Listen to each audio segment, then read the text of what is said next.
Beruchim haboim. Welcome everyone. We're about to begin Be'ezras Hashem together on Daf Kuf Nun Amud Beis, 2 lines from the bottom.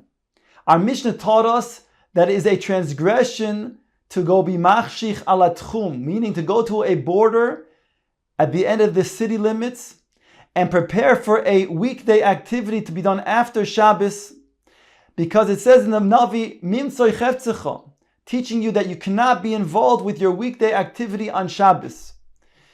Abba Shol, he compares that which one says and instructs somebody else to that which one is machshich ala tchum as follows. He says that when it comes to an isser of speaking, instructing somebody else to do something on Shabbos, that isser comes from the words daber dovar. A person's speech on Shabbos should be different than his speech during the week. And therefore, he cannot say something that he cannot do on Shabbos. But if it's something that's going to be cheftzei shomayim, the words of the Navi is mimtzoi cheftzecho v'daber dovar, whereby only that which is your own affairs, your weekday affairs, is prohibited. But if it's cheftzei shomayim, that you could go ahead and do and speak about. So Abba Shol learns that since a person can instruct somebody else to do something that's going to be cheftzei shomayim, even though he may not be able to do it on Shabbos, but he can instruct him to do so for after Shabbos, so too then he can be machshich ala tchum for a mitzvah purpose, even though he cannot do that mitzvah perhaps on Shabbos, and he's only doing so for after the Shabbos, but he can go ahead and machshich ala tchum. Ask the Gemara, Abba Shol ahei. What are the words of Abba Shol in the Mishnah going on? If you're going to say he's going on the words of the Reisha of the Mishnah that says, Ein machshichin ala tchum, liskor poi almu lahavim peiros, you're not allowed to be machshich ala tchum, to hire a worker for after Shabbos, or for then bringing fruit that is attached to the ground, which would require you to be koitzer, that you not be machshich tchum. On the top of Kuf Nun Aleph Amud Aleph, Hai kol she'ani zakai ba'amirosoi, roshoy ani bechashichosoi. That which Abba Shol said, all that I am permitted to instruct somebody else to do, that I'm also then able to be machshich ala tchum for that thing, then it's to say differently, kol she'eni zakai ba'amirosoi, what I'm not permitted to then instruct somebody, eini rashay b'chashichosoi mi boile. It should say that I'm not also then permitted to be machshich ala tchum, because over here we're talking about a case where he cannot hire a worker and he cannot go ahead and bring payros. Elo, rather aseifa koi, rather Abba Shol's words are going on the seifa. Aval machshichu lishmor umevi peiros biyodo. The Sefer says that a person could be machshich ala tchum to be shomer his peiros for after Shabbos, or to bring peiros that are in his hand. That he can do. We explained before, because there could be a reshus hayachid, and thereby, if it's all enclosed, he can go ahead and bring it in his hands. That was already detached from the ground, that he can bring. So there's not a problem to be machshich al tchum for that. Hi, this that Abba Shol said, koshani zakai bechashechosoi, rashoy ani ba'miroso mi boile. He should say then the opposite order. He said that which I'm permitted to be machshich al tchum, like the Tana Kama states, that he can go ahead and be machshich al tchum for either the purpose we said of being shomer his peiros, to bring in his hands the peiros, then he should be able to then instruct somebody else. In that order he should have said it. Says the Gemara, la'oila mi boile. La'oila ma seifa koi, rather. La'oila, Abba Shol is going on the seifa. V'Abba Shol ahakoi. And Abba Shol is going on this following point.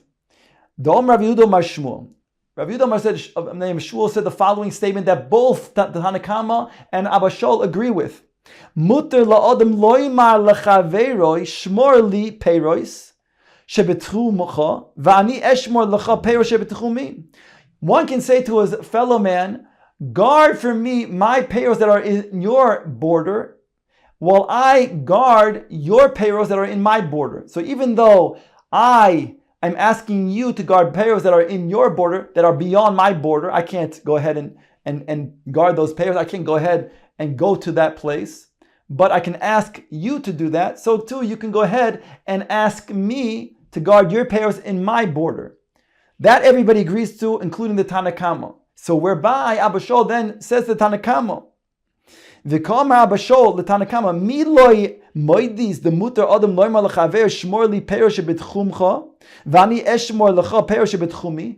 Don't you agree with the statement that we just made? If a person says to his friend, guard for me my payros in your tchum, where you're situated, and I will guard your payros in my tchum, where I am situated, that everybody agrees, you included.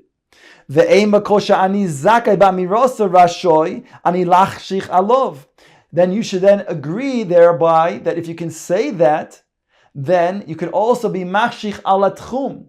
In other words, Abba Shaul says to the Tanakama, that which you're permitted to say, to instruct, in this case, to your fellow man to guard your payros in his tchum, so therefore you should also be able to be machshich. Why are you limiting your statement to be only be machshich, to be shomer payros? You should then say that anything that a person can instruct somebody else to do on Shabbos, he could also then be machshich ala tchum. Don't limit your statement to just be machshich, to be shomer payros, like you were stating, Tanakama. You should agree with me that it includes even more broadly anything that a person can instruct somebody else. He could also be machshich ala tchum for that thing.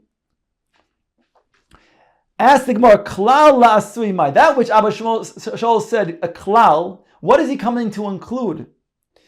La'asui ha, it comes to include the following. Ditanu rabbanon, ein machshichin ala tchum lahavi behema. The Brisa states over here that you cannot be mashich ala tchum to bring a behema, because a behema is muktzah.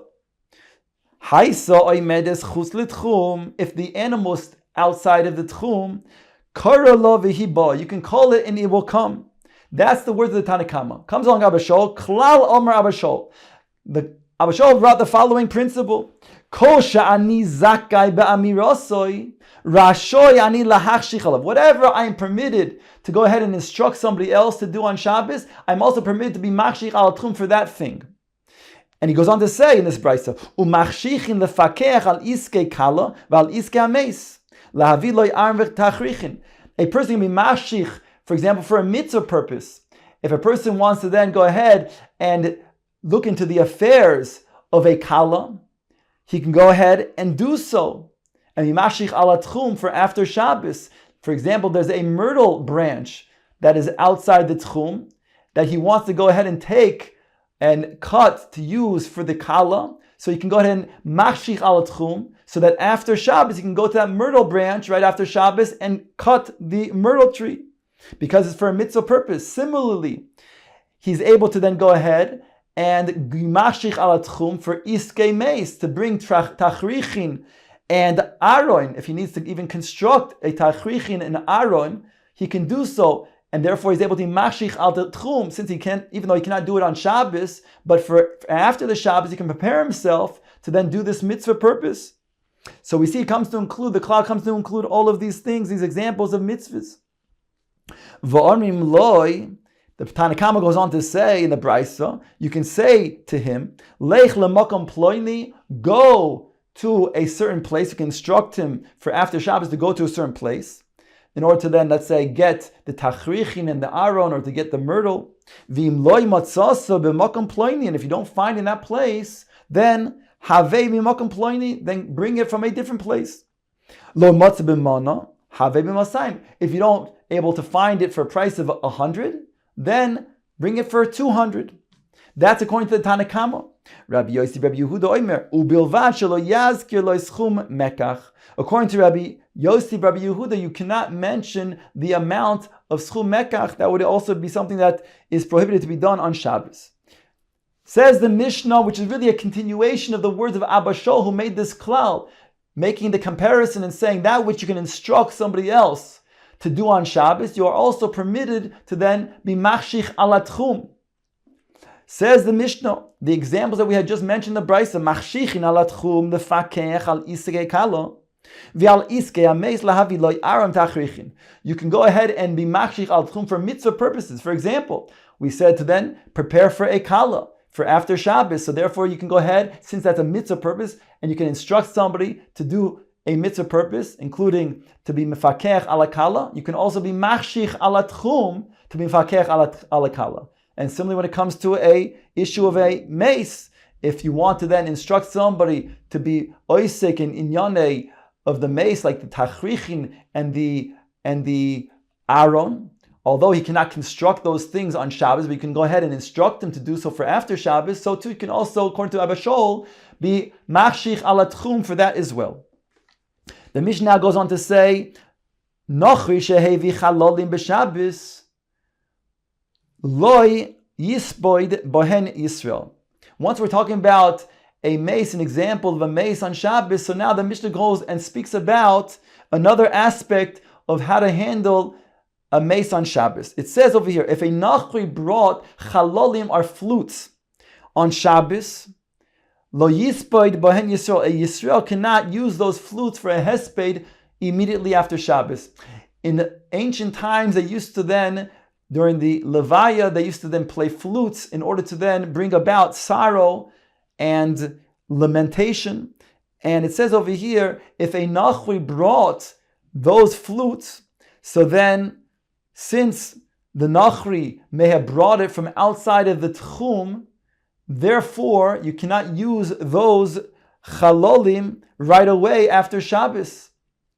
Elim came bo b'makom korov, unless he comes and you know that he came from a place that was close by, then it's not going to be an issue. Then you can use those chalolim, since they are brought within the tchum. There's no prohibition involved, whereby even if he did a hotzah, that doesn't take much time to be moitzi from one reshus to another reshus, and therefore that can be done immediately after Shabbos. Osu loy aroin v'chafru loy kever. If the Gentiles, they made an aroin, and they dug a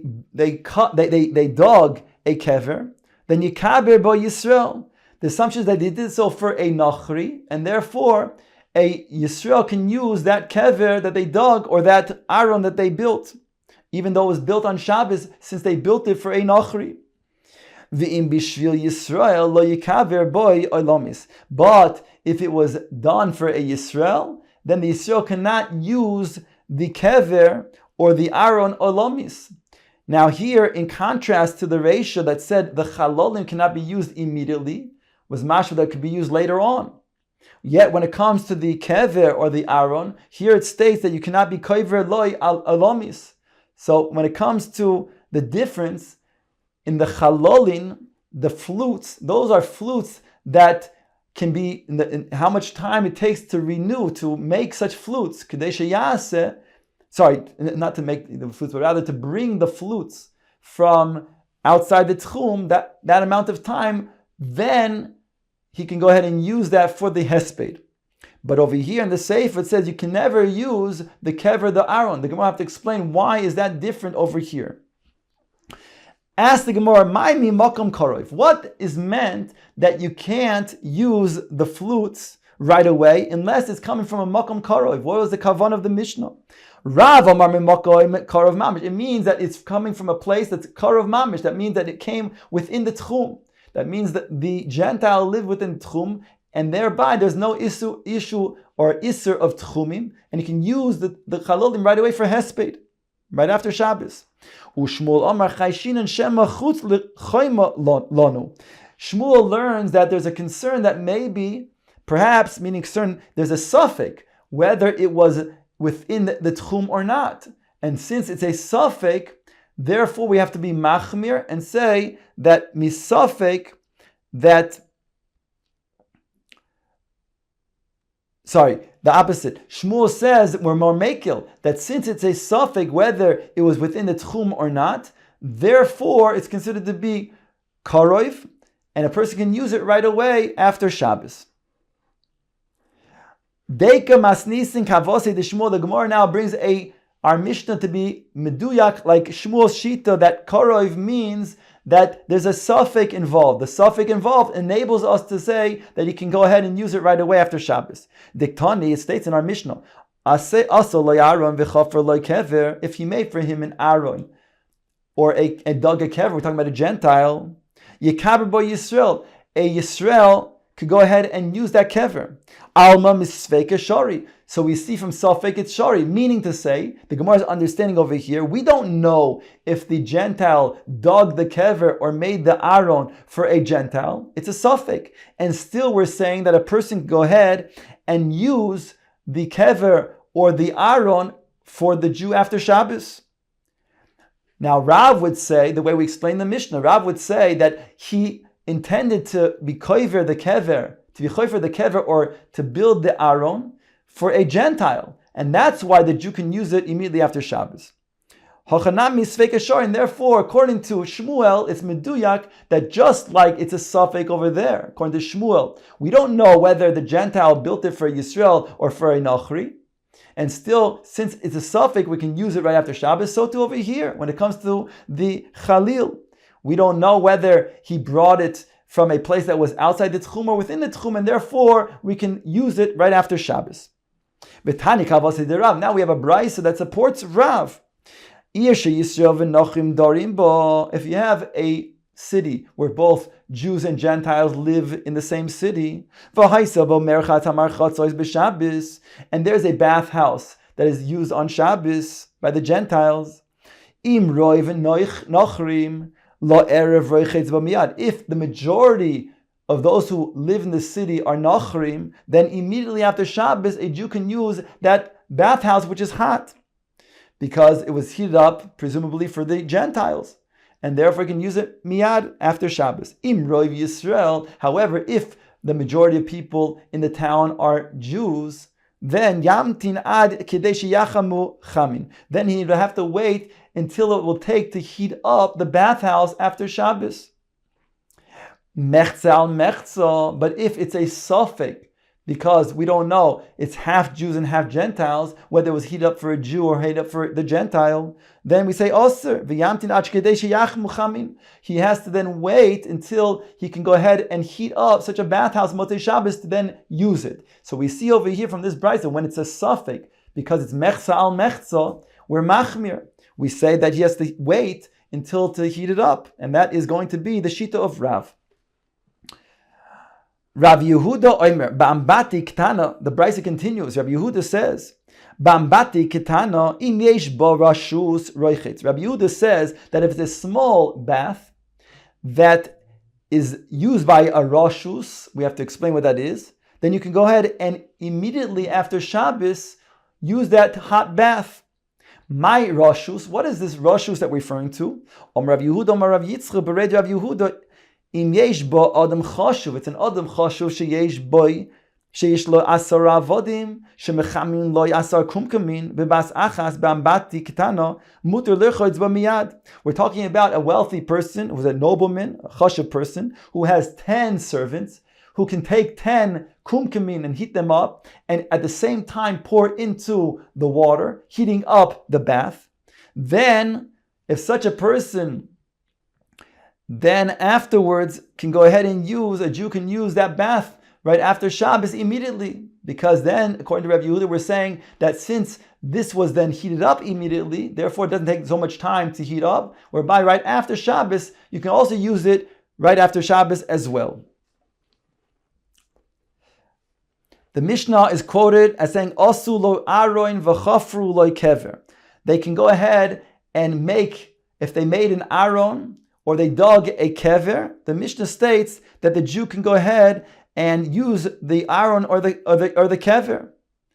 That is either according to Rav or Shmuel, whether it's considered to be known that it was made for a Gentile, and then a Jew can use it, or it's a suffix according to Shmuel.